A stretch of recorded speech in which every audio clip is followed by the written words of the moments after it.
What happens when Keanu Reeves appears on Steve Harvey's show and reveals a life-changing moment that brings the famous host to tears? A simple interview transforms into a powerful testimony that leaves the entire audience speechless. And before we begin, let us know in the comments where you're watching from. We love connecting with our global family. The studio lights blazed with their familiar warmth as the production team made final adjustments. Technicians checked microphones, camera operators confirmed angles, and makeup artists delivered last-minute touches to the set. Behind the scenes, the energy was electric. Keanu Reeves, one of Hollywood's most beloved actors, would be today's featured guest on The Steve Harvey Show. In his dressing room, Steve Harvey adjusted his perfectly tailored suit, the rich purple fabric complemented by a crisp white shirt and patterned tie. At 65, Steve carried himself with the confidence of a man who had overcome tremendous obstacles to build his empire. From homelessness to Hollywood, his journey resonated with millions. The gold crucifix that hung around his neck caught the light as he leaned toward the mirror, a gift from his mother that he never removed, a constant reminder of faith that had carried him through his darkest moments. A producer knocked lightly on the door. "5 minutes, Mr. Harvey." Steve nodded, took a deep breath, and whispered his customary prayer of gratitude. Another day, another opportunity to bring joy to others, another chance to use his platform for something greater than himself. Across the hall, Keanu Reeves sat quietly in his own dressing room, declining the offer of additional makeup. At 59, his face carried the distinguished lines of a life lived with intensity and purpose. Unlike many Hollywood stars, Keanu had developed a reputation for genuine humility and kindness that set him apart in an industry often dominated by ego. The production assistant had explained that today's interview would focus on Keanu's recent film projects, his motorcycle company, and perhaps touch on his philanthropic work, though Keanu typically avoided discussing the millions he had donated to children's hospitals and cancer research over the years.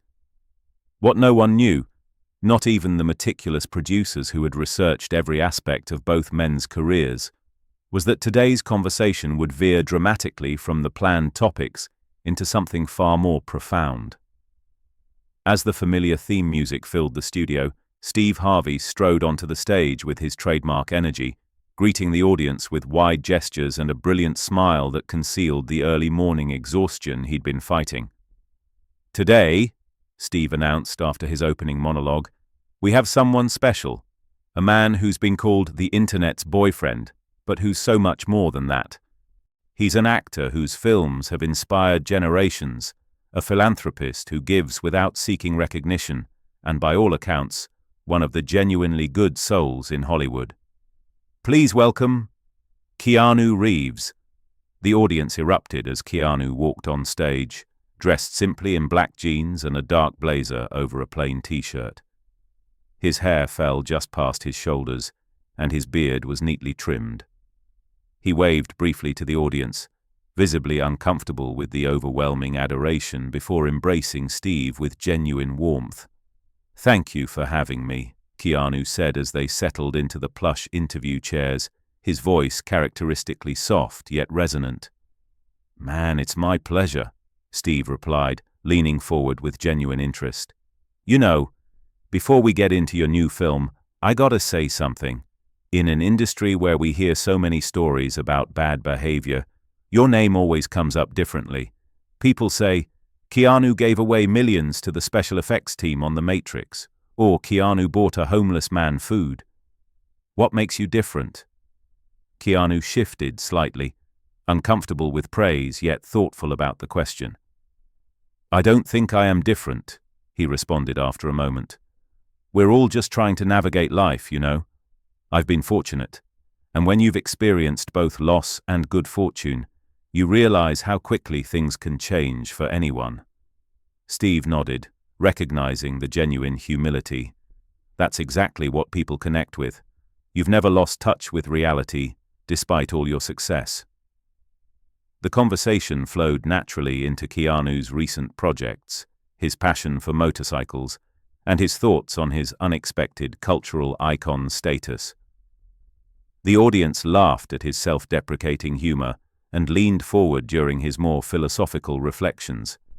It was precisely the engaging, entertaining segment the producers had envisioned.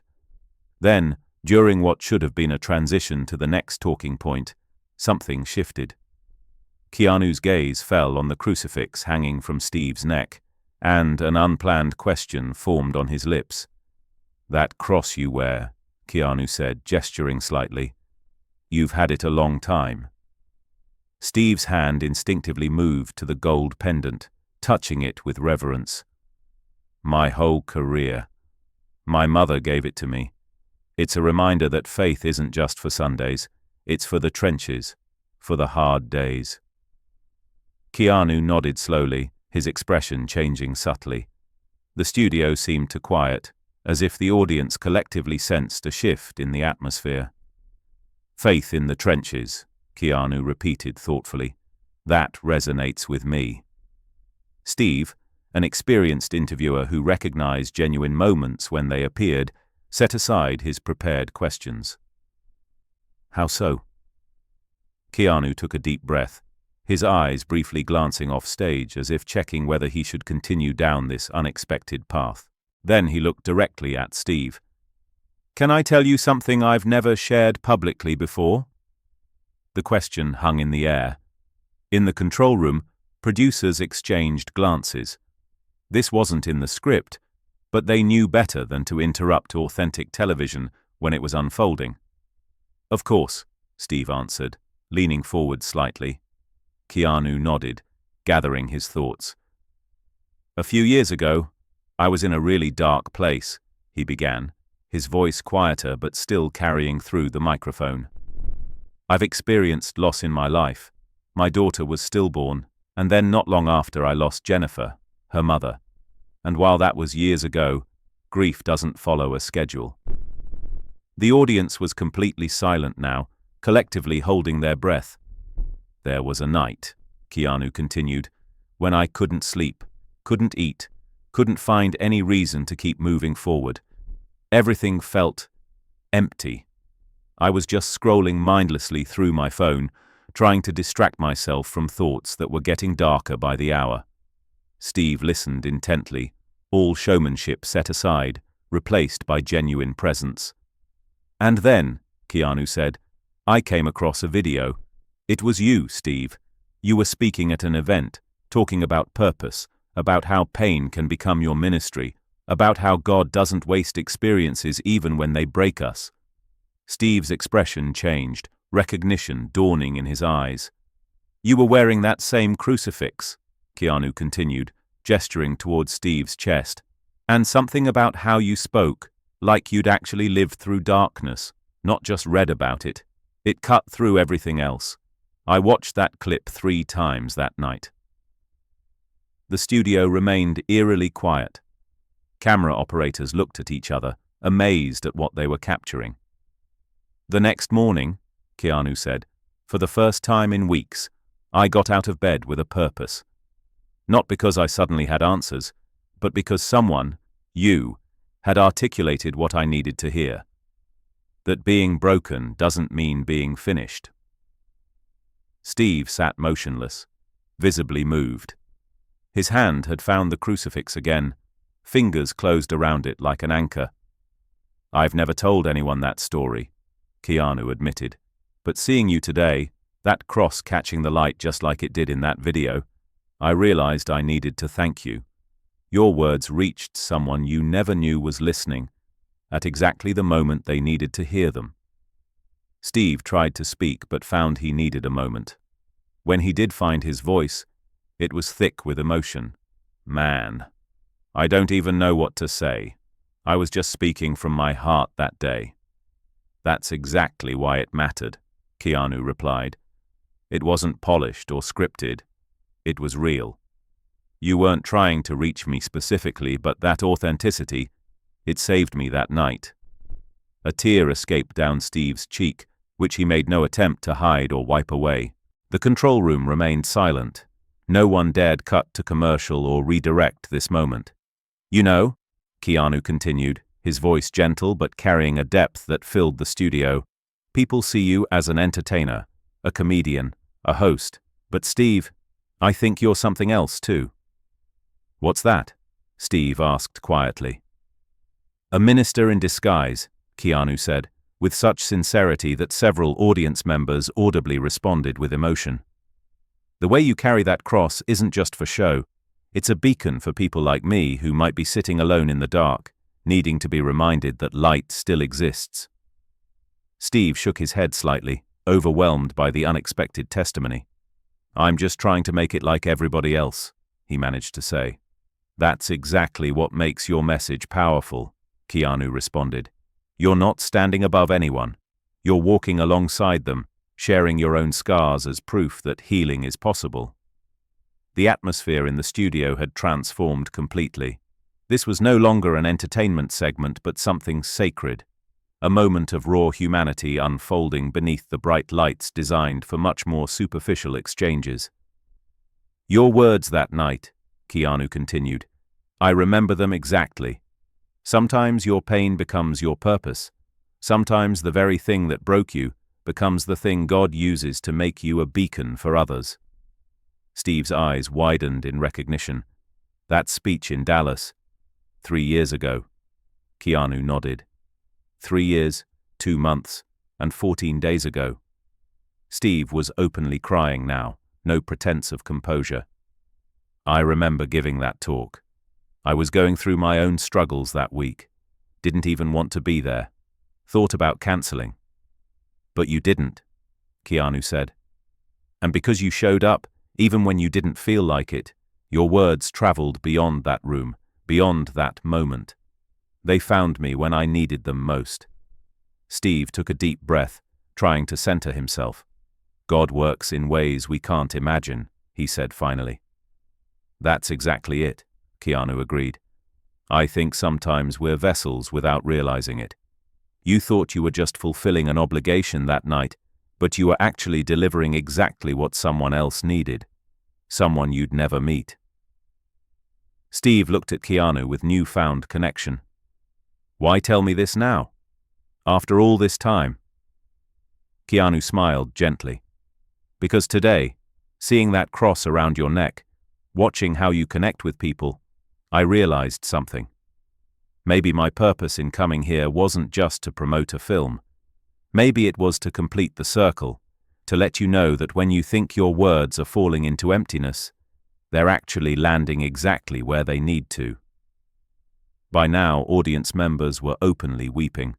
Crew members stood transfixed. Even the director in the control room made no attempt to steer the segment back to lighter territory. Steve finally found his composure and leaned forward. You know, in all my years doing this show, I've never had a moment like this.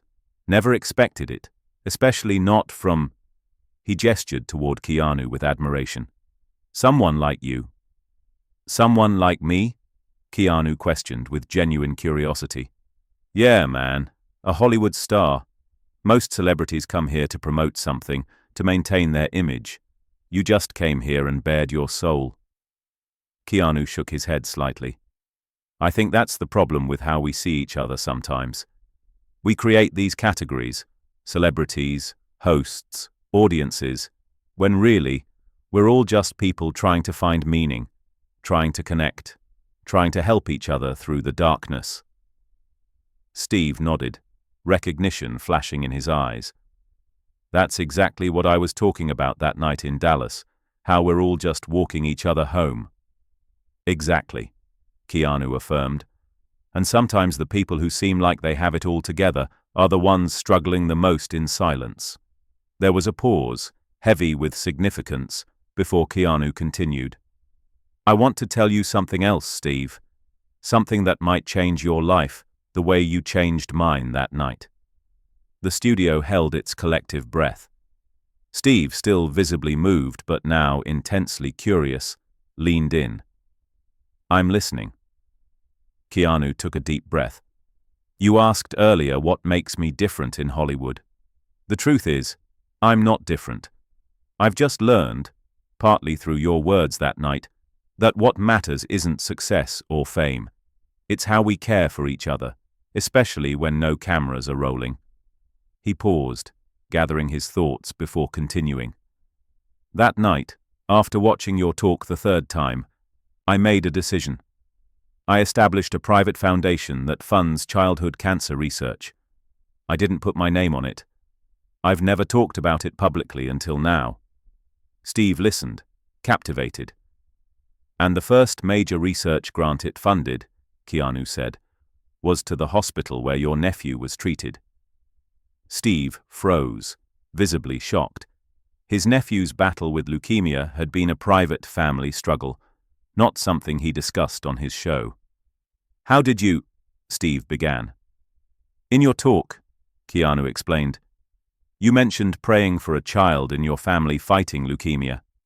You didn't name him, but you spoke about sitting in a hospital waiting room, holding that crucifix, begging for a miracle. It moved me deeply." Steve nodded, remembering. "Marcus, my sister's boy. When I started the foundation, I asked them to find the most promising research happening for childhood leukemia. They came back with 3 options. One was led by Dr. Catherine Reynolds at St. Jude's," Steve finished, his voice barely above a whisper. "That's where Marcus was treated. They had a breakthrough treatment that year." Keanu nodded. "The foundation funded her work, not because I knew about your nephew specifically, but because your words had planted that seed. Your pain became part of my purpose." Steve stood suddenly, unable to remain seated under the weight of this revelation. Without speaking, he opened his arms. Keanu rose and stepped into the embrace. The audience erupted in applause, many on their feet, tears streaming freely. In the control room, producers exchanged looks of amazement. This was television they couldn't have scripted if they'd tried. Raw, authentic human connection happening before their eyes.